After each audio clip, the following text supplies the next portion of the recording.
Guys আজকের আমাদের বাড়ি তৈরি হবে নরমাকা। কিভাবে করি দেখো। না এখানে আছে নোটটা ভালো করে ধুয়ে নিতে হবে। এবারে নোটটা কেটে নিতে হবে।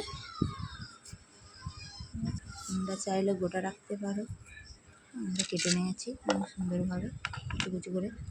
সবটা এরকমভাবে কেটে নেবো। হ্যালো গাইস, মামি কেটে নিচ্ছে এখনকার নোট। সবগুলো কাটা হয়ে গেছে। এবারে নুন দেবো,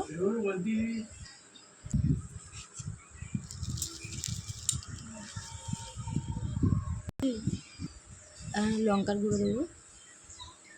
এবারে একটা স্পেশাল ময়লা দেবো, চাট ময়লা। এবারে ভালো করে ম্যারিনেট করে নেবো। এবারে গন্ধরায় লেবু দেবো। এবারে ভালো করে মিশিয়ে নেবো। লেবুটা দেওয়া হয়ে গেছে। রুনু দেখো কিরম হয়েছে।